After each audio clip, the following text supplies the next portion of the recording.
हमने बात कर रहे थे कि मुख्य परीक्षा जो है वो पढ़ने की नहीं लिखने की परीक्षा है। परीक्षा में हम जो कॉपी में हम आंसर लिखेंगे वही जांचक के पास जाएगा, तुम्हारे दिमाग में कितना है इसकी कोई उसको जरूरत नहीं। ठीक है, आंसर कैसा लिखे इस विषय पे फिर और आगे बात करेंगे, परंतु मुख्य परीक्षा में सबसे महत्वपूर्ण लिखना है।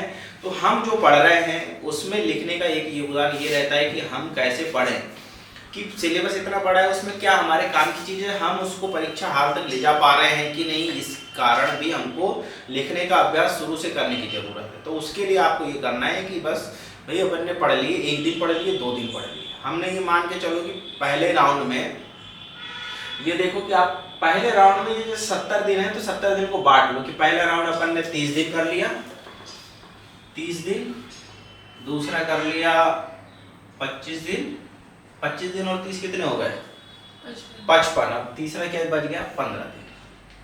3 रिवीजन करने की सोचो, पहले सिलेबस 3 दिन में खत्म करो, फिर दूसरी बार सिलेबस 25 दिन में खत्म करो और तीसरे बार सिलेबस 15 दिन में खत्म करो। तब तुम एक बार एक सिलेबस को 3 बार टच कर पाओगे, जब 3 बार टच कर पाओगे तभी तुम उसको लिख पाओगे। और तुम ये सोचो कि ये जो तुमने 15 दिन बांटा है इसको बांट लो, 30 दिन में पहले पूरा सिलेबस खत्म करो, फिर 25 दिन में सिलेबस खत्म करो, फिर 15 दिन में सिलेबस करो। एक साथ खत्म करने की कोशिश करोगे सिलेबस खत्म नहीं होगा।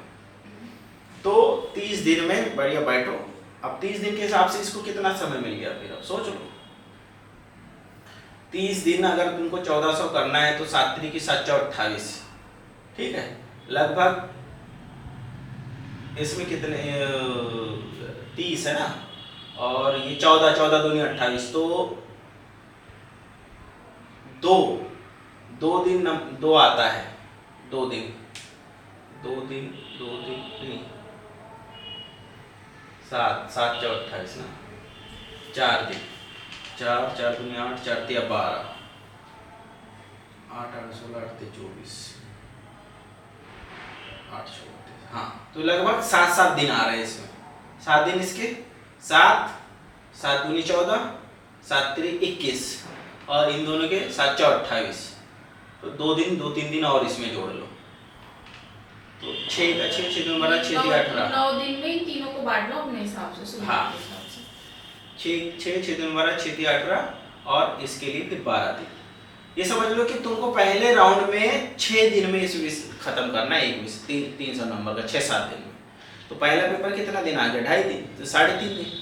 अब सोचो आपको 3.5 दिन में अगर खत्म करना है इसका पहला पेपर, और 3.5 दिन में दूसरा पेपर, तो ये सेकंड खंड और कर लोगे 3.5 दिन में। इकोनॉमिक्स वाला पोर्शन उसका सेकंड पोर्शन वो कर लोगे 3.5 दिन में। करना पड़ेगा। हाँ, तो पहले राउंड में यदि तुम 30 दिन में 30-32 दिन में यदि उसको खत्म कर लेते हो पूरा पहले राउंड में पढ़ने के, अगर तुम जैसे बोल रहे हो कि हम सर नए हैं और हमको नहीं लिखे हैं हमने अभी तक, या हमने पढ़े नहीं है, तो आपके पास 30 दिन में उसको खत्म करना पड़ेगा। जब पहले राउंड में पूरा खत्म कर लोगे सिलेबस, पूरे दिमाग में गुत्थम गुत्था हो जाएगी, तब दूसरे राउंड में जो 25 दिन बचे हैं उसमें आप लिखना शुरू करो। अब पहले ये भी कर सकते हो कि आप पहला जो राउंड है पहले 7 दिन आपने पढ़ा और उसका पूरा 3 घंटे का लिखा, या ये कर सकते हो कि हर दिन हमने जो पढ़ा उसका 1 घंटा हम लिखें। हाँ, ये भी सही रहेगा, तो पता भी लग जाएगा कि 1 घंटे लिखे। तो उसके लिए कुछ नहीं करना है, अनसॉल्व खरीदना है, पुराने जो क्वेश्चन पेपर आए जो आए टॉपिक वाइज, जैसे टॉपिक अपन ने देख लिया, और इसमें इस टॉपिक से जो भी पूछा है पहले, चाहे 3 नंबर में, 6 नंबर में, 15 नंबर, सिर्फ वही क्वेश्चन के आंसर लिखे। अभी क्या चल रहा है करंट अफेयर में, यूट्यूबर क्या बोल रहा है, किसी क्वेश्चन पेपर वाले ने क्वेश्चन पेपर क्या बनाया है, उससे कोई मतलब नहीं। अनसॉल्व उठाओ, अनसॉल्व विषय में जो लिखा है, जैसे इतिहास में अगर वो लिखा है आधुनिक भारत और स्वतंत्रता संग्राम 1857 का, और स्वतंत्रता संग्राम को क्या है, पहला स्वतंत्रता संग्राम बोलना चाहिए या नहीं बोलना चाहिए, अगर ये टॉप 15 नंबर में क्वेश्चन आया है तो तुम वो क्वेश्चन सीधे लिख लो, बस उससे ज्यादा दिमाग लगाने की जरूरत नहीं। क्वेश्चन रिपीटिंग भी आते हैं, रिपीट भी मारते हैं, ये तुम्हारी दिक्कत ही नहीं, जो मैं तुमको बता रहा हूँ ना, इसीलिए बता रहा हूँ कि पाठ्यक्रम में अगर वो दिया है अनसॉल्व में, वो क्वेश्चन दिया हुआ है पहले पूछा हुआ है, तो तुमको वही करना है बस। क्योंकि पिछले बार अगर ये पूछा है कि स्वतंत्रता संग्राम के कारण क्या थे, तो अब ये पूछेगा उसके परिणाम क्या होंगे, क्योंकि टॉपिक से क्वेश्चन आएंगे ना, दुनिया से बाहर से तो नहीं आएंगे। तो टॉपिक में ही पढ़ना है। और जो लोग ज़्यादा तैयारी कर लेते हैं और वो टेस्ट सीरीज जैसे फर्जी टेस्ट सीरीज अगर ज्वाइन कर लिए और टेस्ट सीरीज बनाने वाला अगर उसको दीवाना मिल गया तो वो दुनिया के खोज खोज के क्वेश्चन आंसर लाएगा। और हमेशा याद रखना है कि सिलेक्शन के लिए मात्र 60% की अधिकतम जरूरत है। 50% में सिलेक्शन होता है, 60% में टॉपर बनते हैं। तो तुमको 2-4 अतरंगी जो क्वेश्चन डाल देता है कोई परीक्षक, लोगों को लुभावने के लिए, अपनी वो क्षमता बताने के लिए कि हम कुछ क्वेश्चन तो ऐसे डालें जो किसी के लिए नहीं है, तो हमको उन क्वेश्चनों के ऊपर बात नहीं करनी। हमको बात करनी 50% जो बिल्कुल टॉपिक से आ रहे हैं। सिलेबस अगर तुम उठाओगे और पुराना पेपर देखोगे तुमको समझ में आएगा 50-60% ऐसे क्वेश्चन है जो तुम्हारे सिलेबस के पाठ्यक्रम के जो बिंदु तुमको याद करने बोला उससे आएंगे। 60-70% ऐसे आएंगे जो उनको पाठ्यक्रम की पहली लाइन जो है, लाइन बाय लाइन वो है आंसर, वो क्वेश्चन। हाँ, जैसे मनुवृत्ति के तत्व बताया। हाँ, है ना, परिभाषित हाँ, जैसे प्रथम विश्व युद्ध के कारण ये ऐसे लाइन मिलेगी आपको, वो वाला आपको याद रखना है कि हमारे पास कम है, समय कम है, हमको सिर्फ उसी पे अपना बल देना, उसी को तैयार करना है, उससे ज्यादा बात करना नहीं, क्योंकि उसका समय नहीं है, वो कर नहीं पाओगे। पहले 30 दिन में पूरा पहले सिलेबस खत्म करो। और लिखने का तरीका 3 तरीके से तुम लिख सकते हो कि पहले 30 दिन में सिलेबस खत्म करने के जो है बाद हम लिखना शुरू करें, 3 घंटे की सेटिंग बैठ के लिखें। दूसरा ये तरीका होता है कि हर दिन जो है आखिरी के 1 घंटे हमने जो पढ़ा है उसके आधार पे क्वेश्चन आंसर तैयार करके उसको लिखें। और तीसरा ये है कि जो भी तुमने 1 घंटे में पिछला पढ़ा है उसका तुरंत लिख के देखें कि मैं इसको लिख पा रही हूँ। ठीक है। इसके अलावा जो है लिखने का एक तरीका मैं आपको बताता हूँ कि ये जो है जो हमने जो पढ़ा है, तो ये पहले हमने ये बात करें कि पाठ्यक्रम याद करना है। तीसरी हमने विषय की औकात और समय उसकी बात कर ली। मुख्य परीक्षा पढ़ने के लिए लिखने की बात है। तो जो लिखना जो है, लिखते समय पढ़ना, जो मैं आपको बता रहा हूँ अब कि लिखते हुए पढ़ना कैसे। लिखते हुए ऐसे पढ़ना है कि लिखना है ना, तो लिखना जैसे आपने कोई विषय उठाया, कोई भी एक विषय बोलो, उसका कोई टॉपिक बोलो। जैसे कि खागर एंड बागर, बागर एंड खागर, क्या टॉपिक? हाँ, जैसे कि ये है कि जैसे मध्य प्रदेश में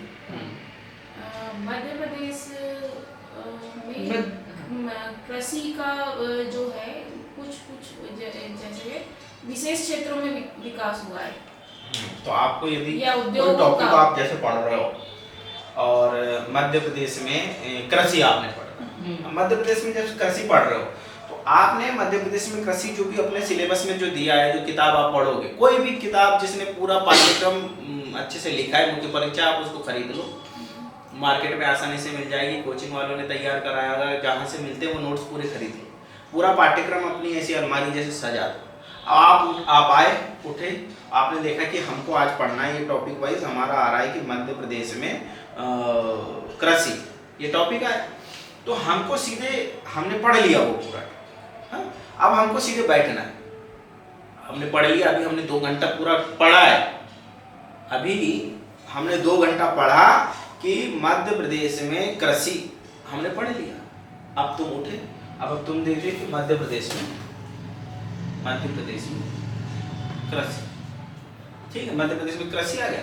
तो ये कृषि को आपने बांट लिया कि स्थिति क्या है। तो पहला क्वेश्चन बन जाएगा मध्य प्रदेश की वर्तमान स्थिति पर टिप्पणी करो। तो उसमें हमको पता रहना चाहिए कि हमारा क्या वर्तमान में कितना योगदान है, हमारा गेहूं का उत्पादन कितना है, चावल का उत्पादन कितना है, इसकी भारत में रैंकिंग कौन सी है, हमारे 10 साल पहले तक हमारा उत्पादन कितना था, वर्तमान में उत्पादन कितना है। ये इससे से पता चल जाएगी कि हमारी स्थिति अभी क्या है। दूसरा ये कि हम अब इसको प्रयास क्या क्या कर रहे हैं। सरकारी जो प्रयास कर रही है, सरकार क्या स्थिति में ये भी आ जाएगा कि कौन सा क्षेत्र में कौन सा उत्पादन हो रहा है। जैसे मालवा में कौन सा उत्पादन हो रहा है, या जो विंध्य क्षेत्र है उसमें कौन सा उत्पादन हो रहा है, बुंदेलखंड में कौन सा उत्पादन हो रहा है, उसकी मैपिंग हो जाएगी। मैप बनाना आपको सीखना पड़ेगा, वो स्थिति में आ गया। दूसरे सरकार के क्या क्या प्रयास है, और तीसरा सरकार के प्रयास में आ जाएंगी योजनाएं, सरकार की योजनाएं, लोगों की योजनाएं, जो सेल्फ हेल्प ग्रुप कर रही है वो योजनाएं, और तीसरा ये जो है अपना अपन क्या बोलेंगे उसको, इनिशिएटिव, या अपना ज्ञान देने वाली बात, ज्ञान आप लिख नवाचार। हमको क्या सजेशन देना है उसमें, ये जो आपने पढ़ा उसके आधार पे ये 3-4 चीज आप उसको लिख लो बस। मैंने भी अभी कृषि पढ़ी, उसके भाई ये वर्तमान स्थिति है, ये सरकार के प्रयास है, ये आपके नोट्स बन गए और आपके आंसर राइटिंग की प्रैक्टिस हो गई। आपने पढ़ा, उसके बाद आपने मध्य प्रदेश में कृषि टॉपिक लिखा और आपने उसकी वर्तमान स्थिति लिख दी, आपने उसके प्रयास लिख दिया और आपके नवाचार लिख, ये नोट्स बन गई आपकी।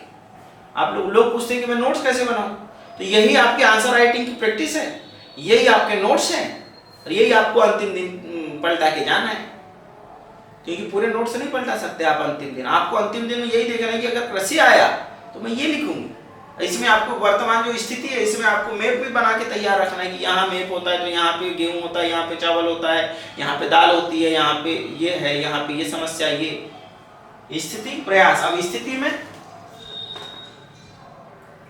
फायदे नुकसान, नुकसान को ये शब्द मैं कभी पसंद नहीं करता, चुनौती।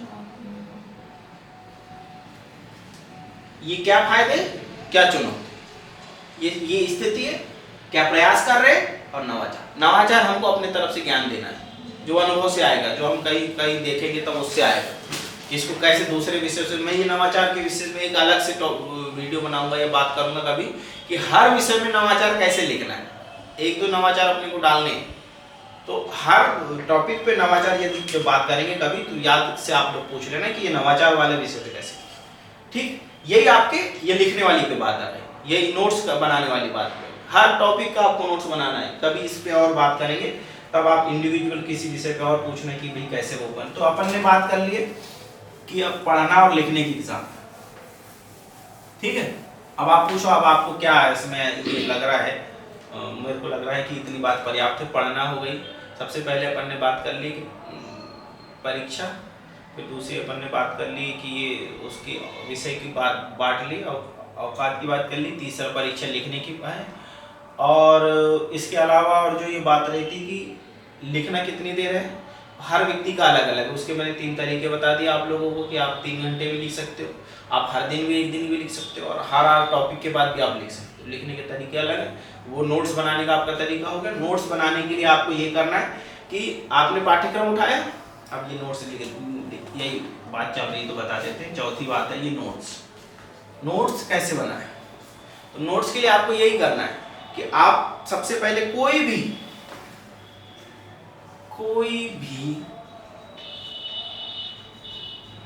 ऐसा नहीं कि इसके नोट्स अच्छे हैं या उसके नोट्स अच्छे हैं, जिसने भी पूरा सिलेबस का पाठ्यक्रम कवर किया है वो नोट्स पर्याप्त है पीएससी के। जैसे कि यदि आप इतिहास पढ़ना चाहते हो तो शिवलाल की 12वीं कक्षा की किताब आती है, शिवलाल एंड अग्रवाल की 12वीं कक्षा की किताब इतिहास विषय के लिए।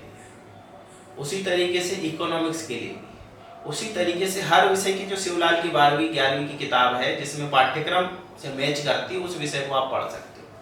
उसमें आंसर राइटिंग भी लिखी हुई है, उत्तर भी दिए हुए, प्रश्न दिए उसके उत्तर भी दिए, उसी फॉर्मेट में वो डिजाइन है। या आप जैसे मध्य प्रदेश की कोई कोचिंग संस्थान है आकार है, उसने जो पाठ्यक्रम तैयार किया है, आप उसको कौटिल्य वाला कुछ होगा, और भी जो है हाँ दर्पण है, जो भी कोई भी एकेडमी का आप लोग पाठ्यक्रम जो हिसाब से उसने उत्तर से तैयार करिए, उसको उठाओ, उसको पढ़ डालो। उसके बाद आपको ये क्या करना है, उसने आपने पढ़ लिए, आपको टॉपिक याद करने बता दिया, टॉपिक लिख लो, और टॉपिक के आधार पे कि इसकी वर्तमान स्थिति क्या है। वर्तमान स्थिति में आप 2-4 चीज लिख दोगे कि ये उसमें तुलना कर लो, मध्य प्रदेश की स्थिति क्या है, भारत की स्थिति क्या है, और दूसरे राज्यों से हमारी स्थिति क्या है। एक आपने ये तुलना कर ली, दूसरा कर ली उसके बारे में जो चीज हम जानते हैं, तीसरी जो उसके बाद हम बात करेंगे कि इसमें क्या क्या प्रयास हो रहे हैं, और तीसरी जो उसके अलावा जो बात करनी है वो ये है कि इसमें नामाचार क्या है, उस आधार पे आप नोट्स बना लो। नोट्स एक प्रकार से आपके पढ़ने का हिस्सा है। नोट्स भी और लिखना दोनों काम एक साथ हो जाएगा। हाँ, वो हो जाएगा आपको यदि नोट्स बनाने की जिद है तो, नहीं तो कोई जरूरी नहीं है। कोई जरूरी नहीं, कोई जरूरी कोई जरूरी नहीं है, लेकिन और आप इसलिए जब प्रैक्टिस करोगे ना नहीं।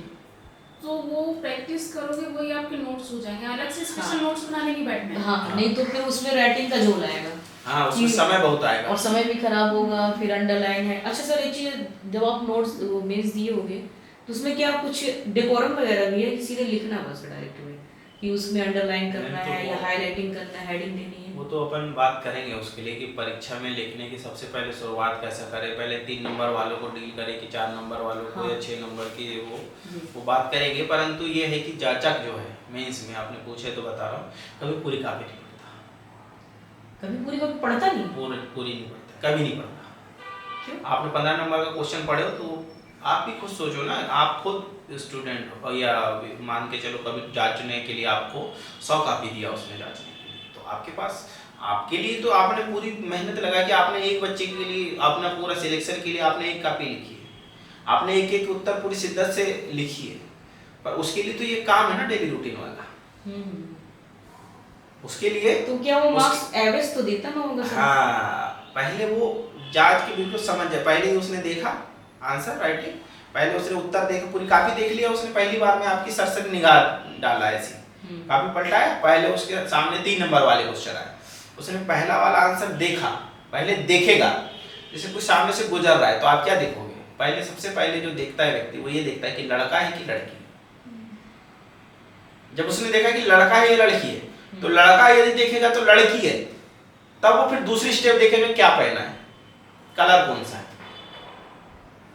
लड़के आकर वो मान के चलो लड़का है तो उसको हो सकता है कि वो नहीं देखे, समझ गए? तो ये रुचि की बात है। तो उसको अगर ये समझ में आ गया कि इसने थोड़ा अच्छा लिखा है तो वो दूसरी स्टेप पे ध्यान देगा।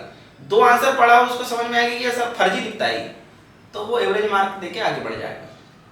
और उसको लगे, वो तो लिखने से समझ में आ जाएगा इसमें कितना कम लिखा है कि ज्यादा लिखा है, वो देते हुए कम आ जाएगा। फिर वो क्या काम करेगा, 6 नंबर वाले पे जाएगा या 5 नंबर वाले पे। 5 नंबर वाला भी एक आंसर वो देखेगा, पढ़ता नहीं है, देखना और पढ़ने में अंतर।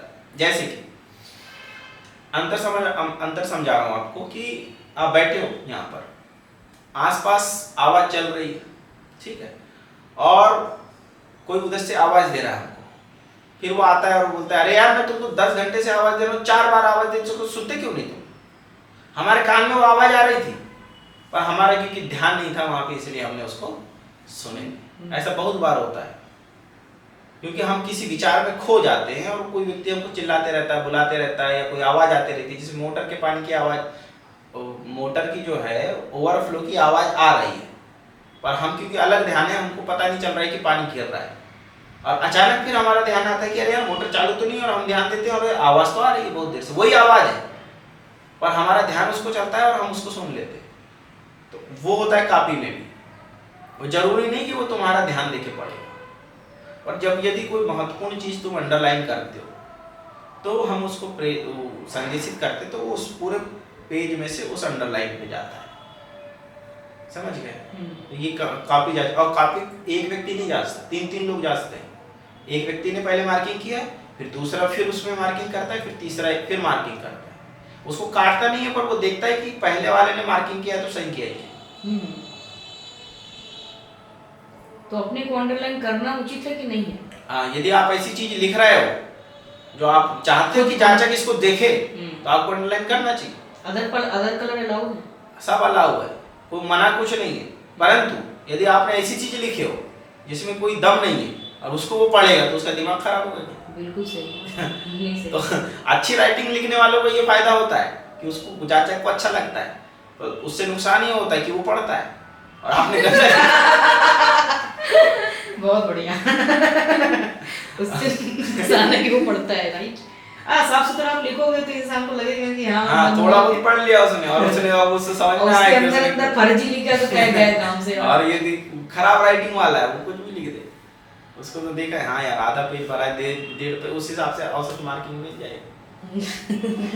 इसमें ब्लू और ब्लैक दोनों एक साथ भी यूज कर सकते हैं। ये कितना नियम समय पढ़ लो ना, लगेगा? वो निर्देश में दिया होगा, मेरे को नहीं मालूम है, पर वो सामान्य रूप से मैंने काली पेन से नीला और काला। लिखा था। काली पेन से ये फायदा होता है कि मेरे को लाइन नहीं खींचना पड़ता, क्योंकि मेरे पास समय की कमी रहती है, मेरी स्पीड बहुत कम है, तो मैं लाइन नहीं खींचता था, तो मैं हमेशा काली। नहीं, आजकल तो कॉपीज लाइन बन के आ रही है ना सर। वो तो पहले भी आता था। पहले भी तो लाइन में आती थी, तो वही तो बता रहा हूँ, तो लाइन नहीं खींचता था ना मैं।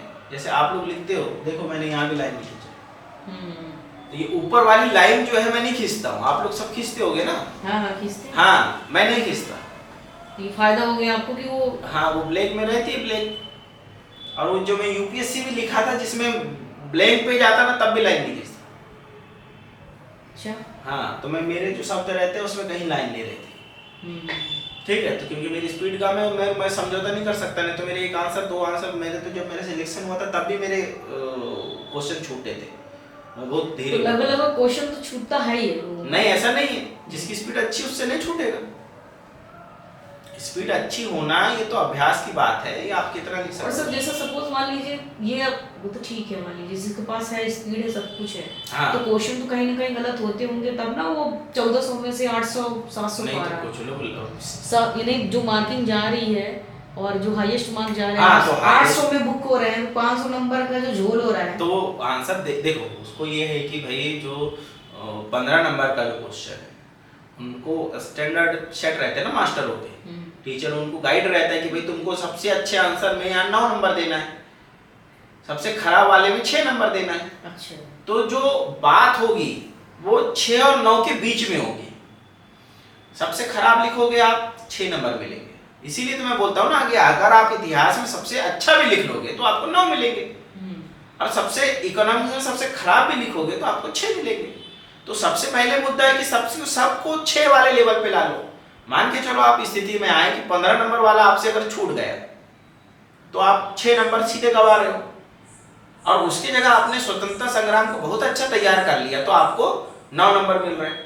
आपने एक जगह 6 नंबर गवाया और दूसरे जगह 6 की जगह 9 लाया, तो भी तो आपको सिर्फ 3 नंबर का नुकसान है ना, क्योंकि 2 में अगर 6 आते तो 12 आते, 1 में 9 आए तो कितने आएंगे? 9। 15 था, इधर 15 हो गया और 9 इधर आ गया। हाँ, इसीलिए जो है हर जो टॉपिक है उसको पहले 6 वाले लेवल पे ला लो, एक एवरेज वाले अंक में हम उसको ला ले, उसके बाद हमको फिर उसमें प्रयास करना है। एवरेज अंक भी अगर कोई व्यक्ति ला लेता है उसको इंटरव्यू कॉलिंग हो जाती है, वो किसी विषय में छोड़े नहीं। जैसे मेरे जैसा विद्यार्थी जो इंग्लिश में कमजोर था तो वो इंग्लिश में पीछे हो जाएगा, उन्हें ऐसे गलत लिख दिया। वैसे सामान्य रूप से मैंने जब यूपीएससी का परीक्षा दिया उसके 3-4 महीने बाद तो मेरे को एक्स्ट्रा से और ज्यादा नंबर मिले मेंस में उसमें, तो ये होता है। और सर एक क्वेश्चन मेरा और था, तो नोट्स जो है, कोई भी नोट्स से आप लोगों को पढ़ना है, बस वो पूरा लिखा हो उसमें, उसको आपने पूरा पढ़ लिए, उसके आधार पे आप अपने हिसाब से 60 नोट बना लिए, क्योंकि उस पूरे नोट्स को आप नहीं दोहरा पाओगे। तो आखिरी जो समय, आखिरी का दिन का जो आपका रहता है 1 घंटा, आपने जो भी पढ़ा है उसको अपने शब्दों में सिर्फ टॉपिक वाइज, सिर्फ जो रहता है ना, जैसे विषय है कि मध्य प्रदेश में स्वतंत्रता आंदोलन, तो मध्य प्रदेश में स्वतंत्रता आंदोलन के अगर आपको नोट्स बनाना है तो आप सीधे लिखोगे मध्य प्रदेश में स्वतंत्रता आंदोलन, एक चीज लिखोगे, फिर एक नीचे मध्य प्रदेश का नक्शा बनाओगे, मध्य प्रदेश में नक्शे में पहली वो जो चीजें जहां जहां घटना हुई है उसको चिन्हांकित करोगे, और वहां पे आपको डालो, वो प्रीलिम्स में सब आपने रटे हुए कि वो उस जगह का नाम लिखे रहेगा कि वो कहाँ पे हुआ, उसके महत्वपूर्ण व्यक्ति लिखे रहेंगे, उस व्यक्ति की वो पहली घटना लिखी रहेगी, पूरी विस्तृत में नहीं। तो जैसे टंट्या भील वाला जो मैटर, तो टंट्या भील उनके सहयोगी 2-3 लोग, और फिर उसकी कहानी आपको मालूम है क्योंकि आपने प्रीलिम्स में पढ़ा है, मेंस में पढ़ा है, तो वो नोट्स में नहीं आएगी। सिर्फ वो मान के चलो टंट्या मामा नाम लिख दिए, उसका क्षेत्र हमने मैप में बना दिया, कौन कौन सहयोगी थे, उसकी क्या रणनीति थी, और उसको आंदोलन में कैसे दबाया, ये सब प्रीलिम्स में पढ़ा हुआ है। तो इसको आप थोड़ा सा अपना टच देते हुए आप उसको एक पेज में उसके नोट्स खत्म कर दोगे। तो कभी जैसे अब आप रात में सो रहे हो और फिर आपके मन में ऐसे विचार आया कि मध्य प्रदेश में स्वतंत्रता आंदोलन, तो बेचैन नहीं होगी। अगर वो आप उस कोई भी जो जिस नोट्स से हमको पढ़ना है, जो किताब से पढ़ना है, उसमें क्योंकि ज्यादा लिखा रहता है तो हम बेचैन हो जाते हैं। 60 नोट लिखी रहेगी तो आप बेचैन नहीं होगे, आप उठे और बिल्कुल एक सर से आपने पलटा दिए, आप उसको देखोगे बस कि हाँ इसमें ये चीज है, आपने देख लिया और आपकी जो घबराहट वो खत्म हो गई। परीक्षा के 2 दिन पहले बेचैनी होती कि यार मैंने क्या पढ़ा है। वो नोट्स अगर आपके पास अगर इससे 60 नोट नहीं बने तो आप बेचैन हो जाओगे। 60 नोट बने रहेगा तो आप पूरा 1 घंटे में आपने एक विषय पलटा लिया पूरा।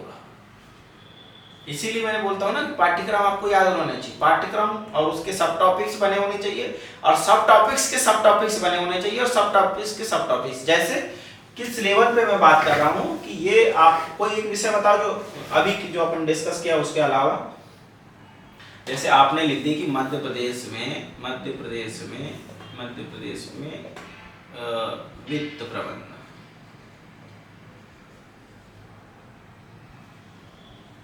ठीक है, वित्त प्रबंधन या बजट प्रबंधन जो भी। तो अपने को ये कि पैसा कितना आ रहा है, वर्तमान स्थिति,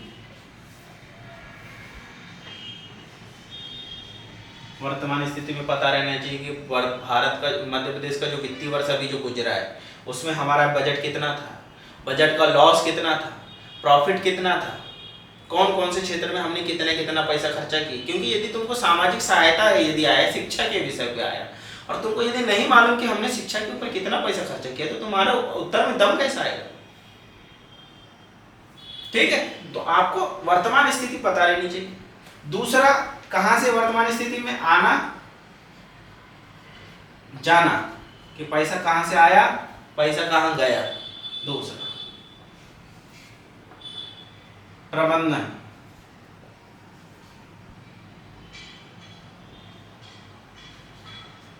तो प्रबंधन में हमारे जो लूप होल है, जैसे भ्रष्टाचार है और ये सब चीजें ऐसे लिखे रहना चाहिए। प्रबंधन में ये करना है, तो जैसे भ्रष्टाचार को कम करना है ना। दूसरा ये है कि सूचना संचार तकनीक का उपयोग करना, और तीसरा ये लिख देंगे अपन की जो है हमारे जो लोग हैं उनका कौशल संवर्धन करना, ताकि वो सही तरीके से उपयोग कर। ये इस तरीके से आपको फिर ये प्रयास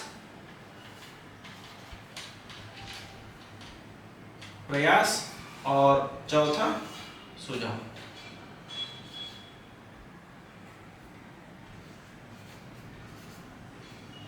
बस ये पूरा इस तरीके से आपको नोट्स बनाने। अगर ये नहीं बनाओगे तो अंतिम दिन में बेचैन हो जाओगे। ठीक है जी सर। ये हो गई अपनी बात कि नोट्स कैसे बनाना है। ये नोट्स कैसे बनाना है, इसको रिवाइज करना है, ये वाली बात हो गई। अब इसके बाद जो बात आती है कि भाई हम किसी विषय को पढ़ना कैसे।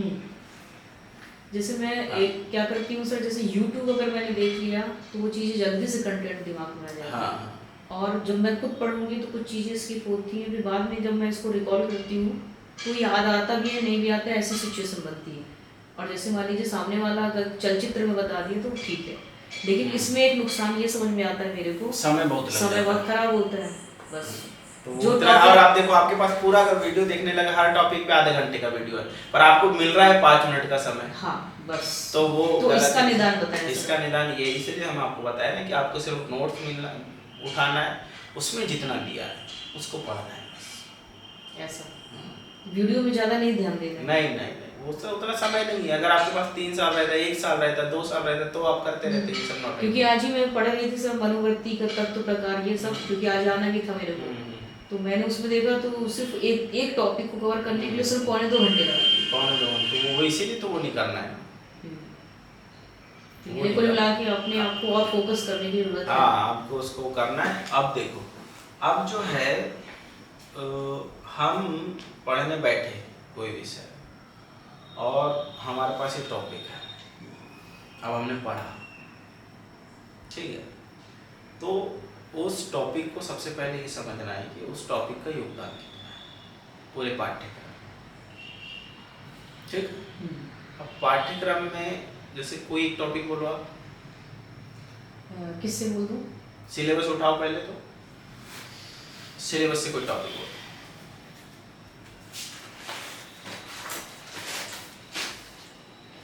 सिलेबस से याद हो, इसीलिए तो बोलता हूँ ना, सिलेबस याद करो। पहला पेपर, दूसरा पेपर, तीसरा पेपर, कहीं से कोई भी रेंडमली टॉपिक उठाओ, ज्योग्राफी और इतिहास को छोड़ के, क्योंकि मुझे मालूम है आप लोग उसी पे बात करोगे। संविधान से उठा देती हूँ। भारत निर्वाचन आयोग। हाँ, जैसे आपने लिखा कि आप एक विषय आपने उठाया कि भाई भारत, ये सेट है आपके पास? ये ऑनलाइन वो से निकल जाएगा ना प्रिंट। कॉपी हो जाएगी। देखो भारत निर्वाचन आयोग, ये आपने प्रीलिम्स में पढ़ा होगा कि इसकी स्थापना कब हुई, इसमें कितने सदस्य होते हैं, इसके जो संवैधानिक अधिकार है ये आपने पढ़ा होगा, नहीं तो प्रीलिम्स पास नहीं करते जी। ठीक है। जो चीज आपने पढ़ा है उसको पढ़ने में 5 मिनट लगेगा ठीक है। आप सोचो 3 नंबर में क्वेश्चन यदि आएगा, पहला क्वेश्चन कितने 3 नंबर का है ना, 3 नंबर। तो जो पहला क्वेश्चन 3 नंबर का है तो आप इस भारत निर्वाचन आयोग से 3 नंबर का एक क्वेश्चन अपना तैयार कर लो। खुद सोचो कि 3 नंबर का क्या क्वेश्चन आएगा, तो भारत निर्वाचन आयोग आएगा, हम इसमें क्या लिखेंगे, कितने सदस्य होते हैं ठीक है। दूसरा स्थापना कब,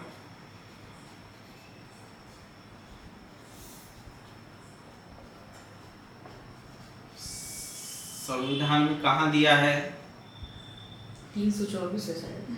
हाँ ठीक है। और भारत निर्वाचन में कितने सदस्य होते हैं, स्थापना वर्ष कितना है, और संविधान में कहाँ दिया है वर्तमान अध्यक्ष। ये 4 चीज दोगे तो खत्म है इतना।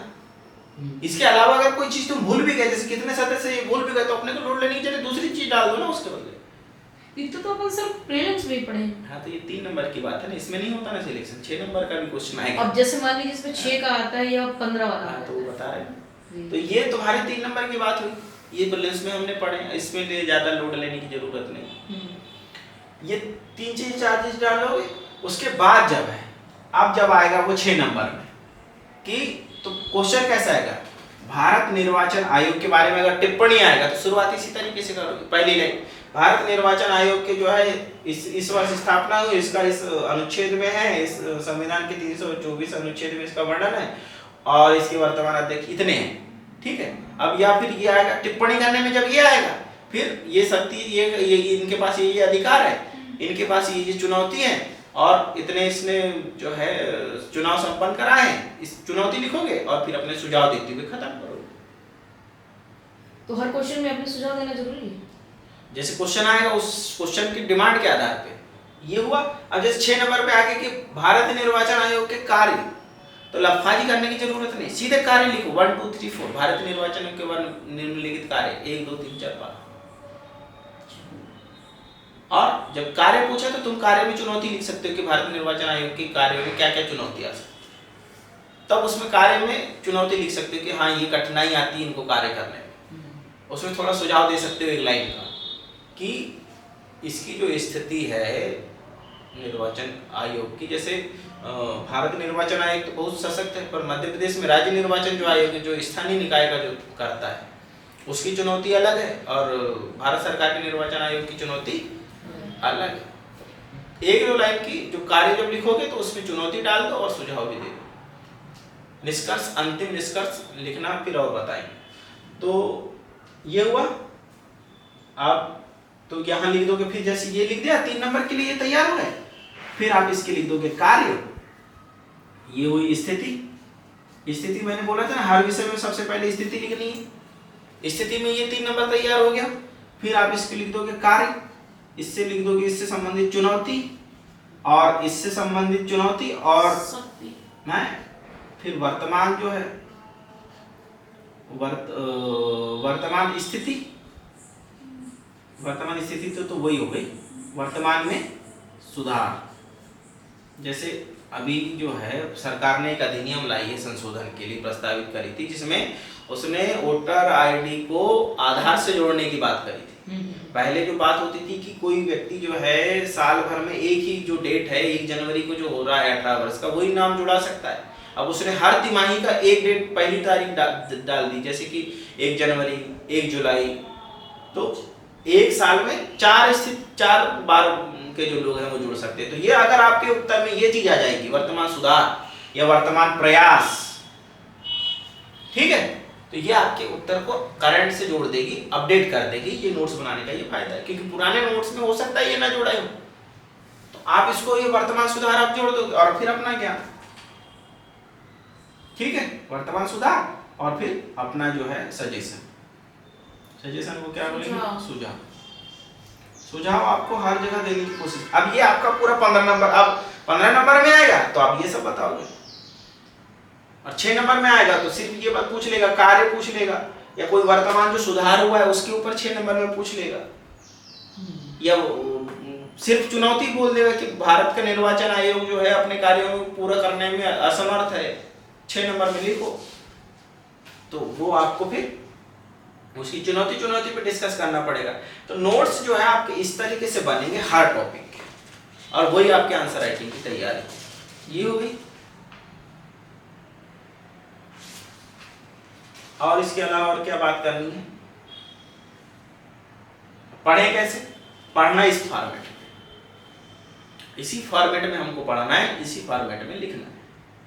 हर टॉपिक को इस फॉर्मेट में आपको डिजाइन करना है। जैसे टॉपिक आया, आपका दिमाग कैसे चलना चाहिए, इस फॉर्मेट में चलना चाहिए कि भाई ये क्या है, इस ये अगर ये है तो इसकी कुछ ताकत तो होगी, कोई क्षमता होगी, इसकी क्षमता क्या है, क्षमता है तो कमजोरी भी होगी, कमजोरी क्या है, वर्तमान में क्षमता और कमजोरी, क्षमता को बढ़ाने के लिए, कमजोरी को दूर करने के लिए क्या सरकार कुछ कर रही है, सरकार की क्या योजनाएं है वो, और फिर हमको, क्योंकि हम ज्ञानचंद है, ठीक है, जो व्यक्ति ज्ञानचंद नहीं है वो सिविल सर्विस की तैयारी करता ही नहीं, समझ गए, क्योंकि उसको लगता है, अंदर से आवाज आती है कि यार हमको वहां जाना चाहिए, तो तुमको लगता है कि तुमको वहां जाना चाहिए, तो बताओ तुम वहां जाके क्या करोगे, तो सुझाव दो। हर टॉपिक में हमारे पास ज्ञान होना चाहिए, हाँ ये तो कमजोरी है भैया, तुम ये नहीं कर रहे हो, मैं वहां रहता तो ये करता, तो वो सुझाव दे दो। इस तरीके से हर टॉपिक को पढ़ना है। ये हो गया पढ़ने का कैसा तरीका समझ में आ गया, आपको लिखने का तरीका मैंने बता दिया। और आप पूछो, अब आपको और क्या कंफ्यूजन है। अब सर जैसे मान लीजिए करंट अफेयर्स भी लेता है, करंट अफेयर्स को कैसे अपने घटना चक्र वगैरह से किया जाए? नहीं, वो उसको कुछ करने की जरूरत नहीं। फिर जो आपने जो वर्तमान, सबसे पहले पूरा सिलेबस तैयार करो। अब जब हर सिलेबस में मैं पूछ रहा हूँ कि वर्तमान सुधार वो डाल रहा हूँ, तो आप एक काम करो कि जब वो पढ़ रहे हो तो उसमें सिर्फ 2 मिनट का गूगल कर लो कि निर्वाचन आयोग न्यूज डाल दो, तो उसमें वो आ जाएगा कि निर्वाचन आयोग में क्या क्या घटनाएं घटी, उसको देख लो 2 मिनट, तो पता चल जाएगा करंट अफेयर में क्या हुआ। मध्य प्रदेश का निर्वाचन आयोग डालोगे तो पता चल जाएगा कि क्या हुआ है, ऐसे वित्त आयोग, हाँ वित्त आयोग, तो उसका देख लो कि करंट अफेयर में उसमें क्या घटना घटी। और जो आपको अगर मैगजीन, अगर प्रीलिम्स निकाले हो तो मैगजीन पढ़ रहे हो तो उसमें कोई घटना घटी होगी जो प्रीलिम्स में आई थी, प्रीलिम्स के समय आपने पढ़े, तो उसको एक बार पलटा दो 6 महीने वाली, उसमें लिखा होगा कि ये सरकार ने अधिनियम लाई, ये नई योजना शुरू, तो वो उसको वहां उसमें ले जाके डाल दो। और हर जगह मैं बोल रहा हूँ कि वर्तमान सुधार यही करंट अफेयर है एक्चुअली, और अलग से इसका टॉपिक नहीं है कुछ भी। हाँ, हर जगह ये करंट अफेयर जो है शामिल अगर आप कर दोगे तो आपका उत्तर जो है बेहतरीन हो जाएगा। इसके अलावा और आपको क्या बात करनी है, हमने उत्तर आंसर लिख लिए और ये बता दिया आपको कि आपको लगातार पढ़ना है, लगातार पढ़ोगे नहीं तो नहीं हो पाएगा। एक नए बच्चे को जो है यदि कुछ करना चाहिए तो ये मैंने आपको बता दिया हूँ कि हर जो है अपने को सिर्फ ये करना है कि अपना पूरा सिलेबस लेना है, अपने को किताब लेना है और उसको बैठ के पढ़ना है। बैठने के पढ़ने से पहले ये बता दिया कि क्या देखना है कि वर्तमान स्थिति देखना है, इसकी कमी क्या है, इसकी ताकत क्या है, उसमें वर्तमान में क्या कुछ घटना घटी है और इसमें सुझाव क्या देना है। इस लेवल पे उसको अपने उस चश्मे से उसको देखना है। विषय को उनके औकात के हिसाब से ही पढ़ना है, उसको ज़्यादा और कम समय नहीं देना। अपनी रणनीति के हिसाब से रणनीति बनाना है कि हमको आंसर राइटिंग कितनी लिखना है, कि प्रैक्टिस करना है कि नहीं करना है। सप्ताह में कम से कम 3 घंटे का एक टेस्ट तो देना चाहिए।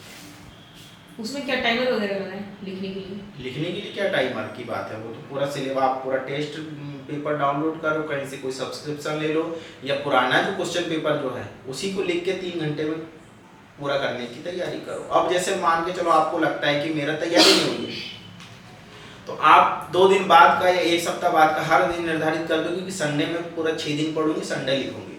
तो संडे के दिन का आपने पेपर निर्धारित कर लिया कि मेरे को चौथा पेपर अपना लिखना है। आप क्या काम करो, शनिवार को पूरा पेपर उठा के पढ़ो, जो क्वेश्चन आया है उसको पूरा पढ़ लो। आपने पूरा क्वेश्चन पढ़ लिया और टॉपिक देख देख के पूरा वो टॉपिक पढ़ लो। आपने मनोवृत्ति पढ़ लिया, आपने पूरे क्वेश्चन पहले अपने को पता चल गए। शनिवार की सुबह हमने दिन भर उसको पढ़ा और रविवार को आपको उसको लिखना है। यानी क्वेश्चन वो हमने पहले देख लिया पर फिर भी 3 घंटे में लिख पा रहे हैं कि अब तुम पूरे क्वेश्चन की फ्रेमिंग कर लो दिन भर में। ये करूंगी मैं, सबसे ये वाला क्वेश्चन 3 नंबर में ये चीज डालूंगी, फिर ये हर पूरा question 3 number 5 number 6 number 15 number सब डाल दो, पूरी फ्रेमिंग कर लो और फिर उसको लिखो। अब आप लोगों को ये लगेगा कि अरे यार जब हमने सर पूरा पढ़ ही लिया है, हम लोग क्वेश्चन ही पता हो गए, तो अब हम तो दूसरे दिन 3 घंटा हम क्यों उसमें वेस्ट करें, हम तो कोई दूसरा पढ़ लेंगे ना उतने में। जब ये क्वेश्चन हमको पता ही चल गए तब भी तो देखो कि जो क्वेश्चन पता चल गए जिसके आंसर तुमको पता है उसको भी 3 घंटे में लिख पा रही हो कि नहीं। क्योंकि एक आपका बहुत मजबूत पॉइंट था थर्ड वाला कि मेंस लिखने का पढ़ने का नहीं लिखने का। हाँ, तो पढ़ने के बाद जब आप लिखोगे तब आपको अपनी रियलिटी पता चलेगी कि मैं लिख पा रही हूँ कि नहीं। फिर आप वो चीज जो चीज लिखोगे उसमें तब आपको समझ में आएगा कि यार बताओ, पढ़ते समय तो लग रहा था कि ये भी काम का पर लिखते समय तो 4 ही चीज लिखनी पड़ती है। तो उससे आप एक्स्ट्रा चीज जो पढ़ते हो, जो गंदी चीज या जो एक्स्ट्रा जो दिमाग में गंदगी जमा होती है वो खत्म हो जाएगी। लाइन टू लाइन तो आप आगे बढ़ोगे। ठीक है, तो ये कम से कम 1 सप्ताह में 3 घंटे का टेस्ट लिखना अनिवार्य है। हाँ, अब सप्ताह बचे कितने, जैसे यदि हम 2 महीने की बात करें तो 2 महीने में 4 दूनी 8 ही सप्ताह तो होते हैं। 3 महीने की बात करें तो 12 सप्ताह, तो 12 टेस्ट भी लिख पाओ, ये बहुत बड़ी बात है। बहुत बड़ी बात है। और आखिरी में ये समझ लो कि हर विषय में आपको 2-2 टेस्ट तो कम से कम पूरे फुल लेंथ लिखने चाहिए। अब सर ये बताइए मुझे सी कि अब जैसे ये जो भी सब्जेक्ट में अपने को अननोन टॉपिक मिलता है उसका तो अपन क्या करें? अननोन टॉपिक जो है वो या तो यहाँ आए या तो हम सर्च करके देखें। पहले उसको बंद कर दो फिर ये वाली बात। हाँ चलो रुक जाओ। जैसे आपने बोले कि यहाँ आए या कहीं भी यदि आप जाते हो तो मान के चलो आपको यहाँ जाने के लिए 1 घंटा लग रहा है, ठीक है। तो मेरे जैसे किसी व्यक्ति का आप बेहतरीन उपयोग ये होगा कि आप जैसे कोई एक टॉपिक है, आप जैसे आपने सप्ताह भर पढ़ा और आपको कुछ टॉपिक में बहुत ज़्यादा दिक्कत आ रही होगी, तो वो आप टॉपिक मुझसे पूछ सकते हो कि सर जो है मैं इकोनॉमिक्स पढ़ रही हूँ तो मेरे को इकोनॉमिक्स समझ नहीं आती कि मैं इकोनॉमिक्स पढ़ूँ क्यों। या फिर आप इतिहास विषय का कोई टॉपिक पढ़ते हो कि सर ये जो है ये भारत की स्वतंत्रता संग्राम वाला जो आंदोलन है, या फिर जो है कि प्राचीन इतिहास में क्या पढ़ूं मेरे को समझ नहीं आ रहा है। तो मैं प्राचीन इतिहास पूरा आपको आधे घंटे में बता सकता हूँ कि इसमें ये वाली चीजें महत्वपूर्ण है, जैसे गुप्त साम्राज्य महत्वपूर्ण है। तो गुप्त साम्राज्य का डीलिंग क्या होनी चाहिए क्वेश्चन की, या आप पढ़ के आ जाओगे तो मैं उसकी उत्तर फ्रेमिंग आपको करा दूंगा कि गुप्त साम्राज्य में हमको कैसे डील करना।